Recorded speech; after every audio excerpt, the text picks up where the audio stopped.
That's what I was thinking too, that it was male dominated. Right. Yeah. So I mean, think about me. You know, in the back of the house at like a school or a hotel or something, operating heavy equipment. You know, like huge giant kettles, mixers. You know, anything you can think of, carrying. You know, like 50-pound bags of rice to the basement, up and down the stairs. You know, stuff like that, and you know, dealing with the guys too, like not even dealing with them. Now my, you know, personality and sense of humor is pretty much molded around what I've been through in life. But, you know, you got to get a little sassy sometimes. But still, yes, you know, fixing anything, any problem solving makes me feel awesome. But I am so in love with my Jeep that, you know, sometimes I'm like, why isn't the check engine light on? How come I can't fix anything right now? I get like anxious, like I just want to fix it. But I end up spray painting it or something.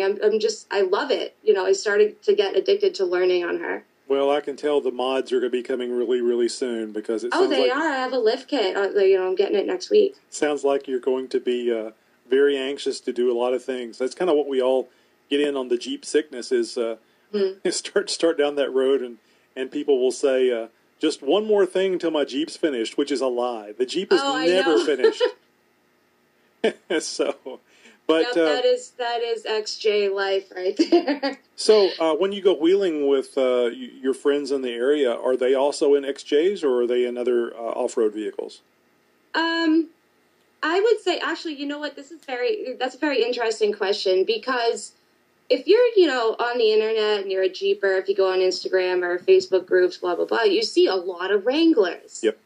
Everybody's got Wranglers from like any year, mostly, you know, newer. But it's interesting because, you know, people local to me, I would say it would be like a half XJ, half Wrangler mix with a couple other vehicles thrown in there. I've seen 2 or 3 Comanches wheel with us. That was cool.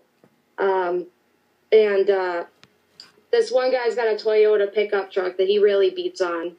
You know, he'll show any, you know, there's a couple wheelers that are pretty intense out there, and the guy that drives the Toyota pickup, he'll give any Jeep a challenge as well. So there's all kinds of vehicles.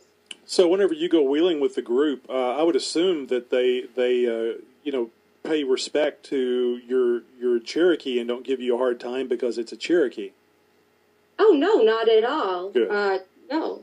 Because you know about the rivalry between the Cherokees and the Wranglers, I'm sure. Yeah, you know what? I think that should be voided now that the new Jeep Cherokee is coming out. I will wave at a Wrangler now. I do. I wave at a Wrangler. I love Especially Wranglers. If it looks like an off-road, and not if it looks like a new, you know, I bought a Wrangler because I'm rich kind of thing. Like, yeah. If they look like they are, you know, off-roading Jeep people, Wrangler, I am saying hi.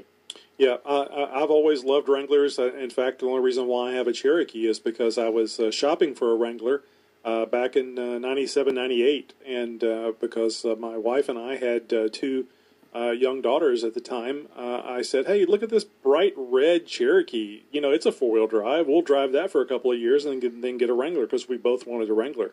Well, she's driving a 2003 TJ now. And I've got still have the 98 Cherokee that we purchased way back then, right off the showroom floor. So you know what? Let me say something about XJs.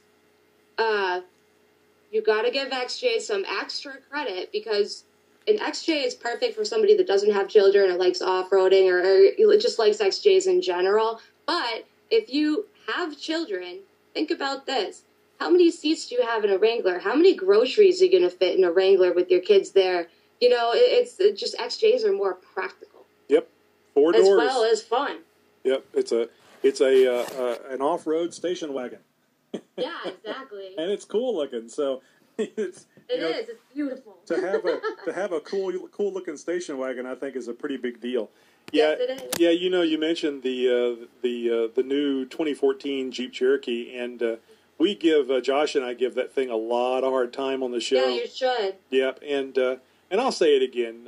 I don't mind Jeep making some money, but good Lord, call that thing something else. It's just it's blasphemy. It's not a Cherokee. Everybody I know that likes Jeeps or is on Instagram about Jeeps, Facebook, all my friends, whatever, we all hate it. Hate it. Yeah. I'm so upset about it. I've also heard that it's been recalled a bunch of times already anyways because there's a lot of problems with it. Like, you know, XJs, yeah, they have little issues or whatever, but, you know, they still go strong. And I just don't know about this new Cherokee. I hate it anyways. It looks like a bug that you see in the garden shed that you crush with your foot. And I just don't like it. But, you know, you were talking about crushing and killing the 2014 Cherokee, and I had some questions and comments about that. Sure, go right ahead. You mentioned that you guys wanted to maybe, like, you know, the idea of buying one and then just crushing it and then just having everybody there to see it be crushed. How about wheeling it first and then sending it off of a cliff or something, you know, like on some rocks? That would be really cool. Well, one of the things that Josh and I talked about was, you know, like doing a Kickstarter thing, because I don't have a spare $24,000 laying around, and Josh doesn't either. So, kind of do a Kickstarter, and maybe those people that did, you know, $100 pledge would get a few swings with a sledgehammer, and you know, once everybody got done with it, we would crush it in a crusher, or maybe have somebody with a nice big 4-wheel drive, one of those monster trucks, if we could find somebody and talk them into it, crush it that way. Of course, definitely record it for YouTube, and oh, it would be so satisfying. Especially, can you imagine what people would think? Just a couple of guys, not rich guys, just a couple of guys with Cherokees, venting on Jeep by buying a $24,000 vehicle and not driving it anyplace other than taking it to where it was going to be destroyed. Right. Can you hear me right now? Yes, ma'am. Okay, I'm sorry. The headphones. Yeah, that would be completely awesome. But if you ended that, I think that's a great idea. You know, start raising some money to have a huge XJ convention. You know, or you know, just people that like Jeeps to take out their aggression on this whole new 2014 Cherokee idea. Oh, what was I just going to throw in there?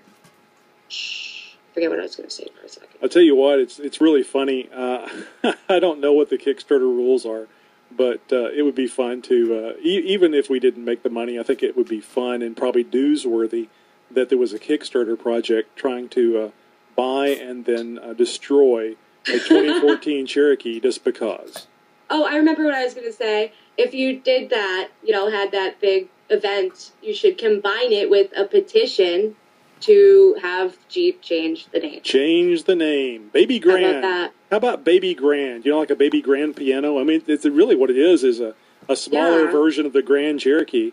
Just name it something completely different. You know, it doesn't, you know, if they're coming out with a new vehicle and they're all psyched about it, why don't they make it be original? Yeah. Yep. Well, I know that Josh and I have beaten this dead horse for a while, but so let's move on from that.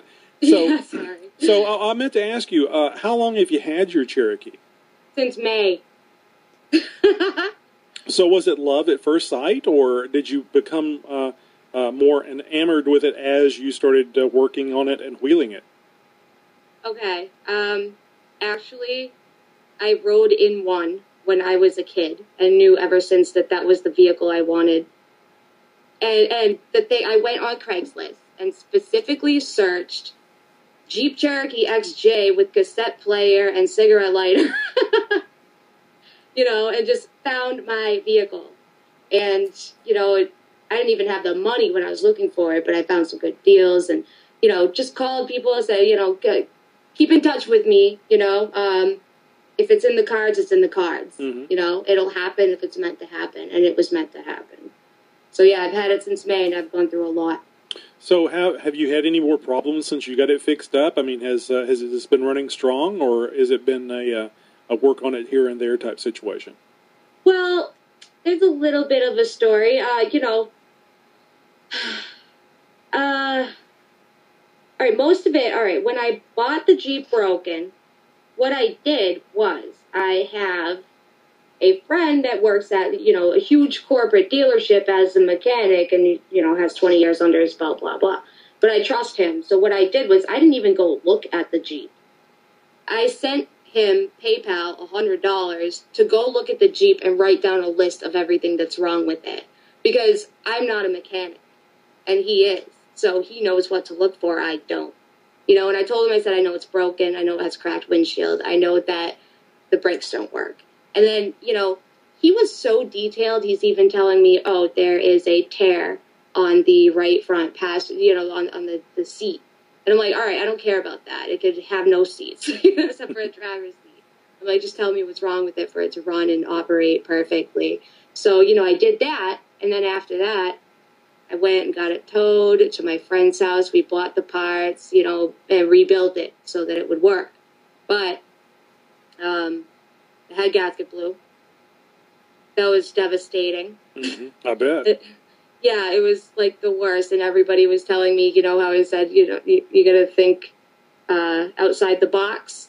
You know, everybody's telling me, oh, you're going to have to junk it, get rid of it, sell it, get rid of the Jeep. You can never drive that again. And I already own it anyways, flat out. Mm-hmm. So I'm like, no, I love my Jeep.